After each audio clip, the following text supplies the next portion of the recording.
आपने कभी एक आदर्श दुनिया की कल्पना की है जहां ना युद्ध हो, ना गरीबी, ना ही अपराध?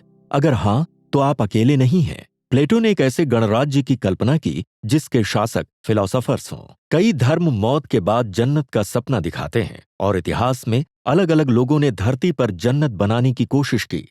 थॉमस मोर की 1516 की किताब यूटोपिया ने इस सोच को एक नाम दिया, यानी ग्रीक में काल्पनिक जगह।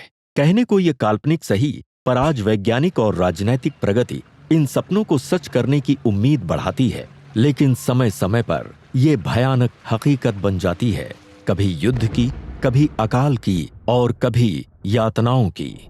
जब कलाकारों ने यूटोपियन विचार पर सवाल उठाया, तब जन्मा डिस्टोपिया का विचार, यानी नर्क जैसी जगह।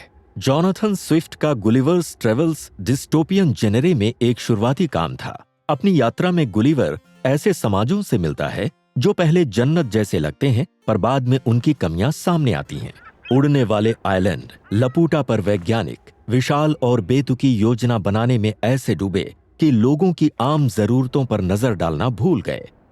और हुवीनम, जो अचूक जीवन जीना पसंद करते हैं, वो इंसानों की कमियों को बिल्कुल बर्दाश्त नहीं कर पाते।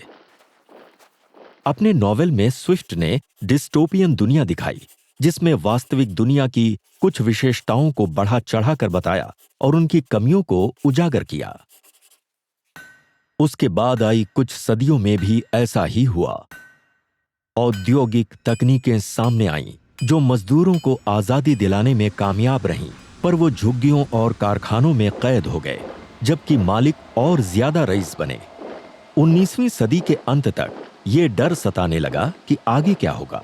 H.G. वेल्स की नॉवेल द टाइम मशीन में अमीर और मजदूर अलग अलग स्पीशीज में विकसित होते दिखाए गए हैं, जबकि जैक लंदन की द आयरन हील में अमीरों को गरीबों पर शासन करते दिखाया गया है। नई सदी बहुत रोमांचक और भयानक बदलाव लेकर आई। मेडिकल तरक्की ने बायोलॉजिकल सीमाएं पार करना संभव बनाया। मास मीडिया ने जनता और नेताओं के बीच की बातचीत को आसान बनाया। ऑल्डस हक्सले के ब्रेव न्यू वर्ल्ड में इंसानों को मनचाही काबिलियत के साथ किसी खास मकसद के लिए बनाया जा सकता है। समाज प्रोपेगेंडा और नशे में ऐसे डूब गया कि इंसानों में इंसानियत बची ही नहीं। लेकिन डिस्टोपिया की सबसे दर्दनाक कहानी कोई कल्पना नहीं है। जैसा कि यूरोप का भयानक इंडस्ट्रियल युद्ध, नए राजनीतिक आंदोलनों ने सत्ता संभाली। कुछ ने सामाजिक भेदभाव मिटाने का वादा किया, तो किसी ने धर्म के नाम पर लोगों को एकजुट किया।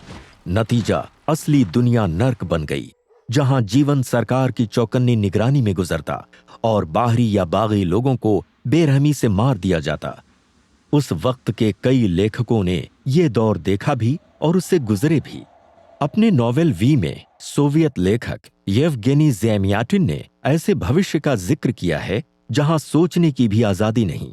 रशिया ने उस किताब पर बैन लगाया, पर इससे लेखक प्रेरित हुए, जैसे जॉर्ज ऑरवेल, जिन्होंने फांसीवाद और साम्यवाद दोनों के खिलाफ डटकर लिखा।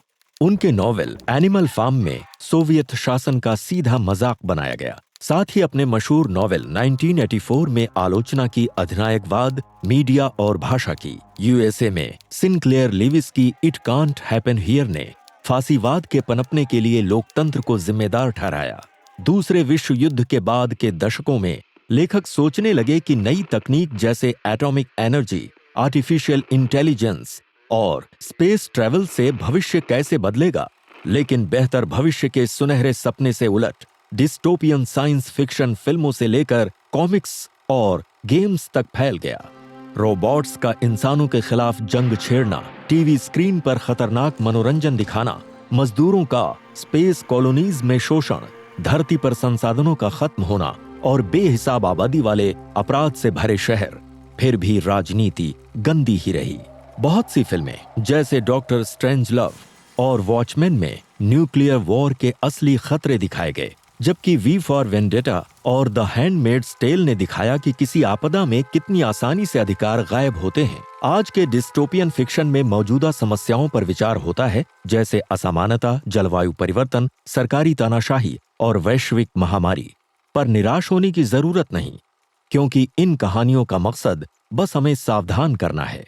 ये किसी सरकार या तकनीक के खिलाफ नहीं होती, बल्कि एक उम्मीद जगाती हैं कि इंसान एक आदर्श समाज बना सकता है।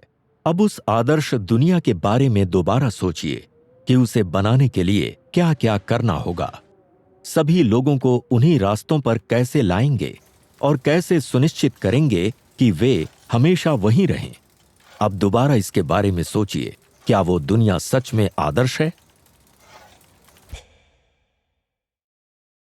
आपको इतिहास सीखना पसंद है तो हमारे चैनल को सब्सक्राइब करें। हम हर हफ्ते एनिमेशंस पोस्ट करते हैं, जूलियस सीजर से लेकर केलों के काले इतिहास जैसे विषयों पर।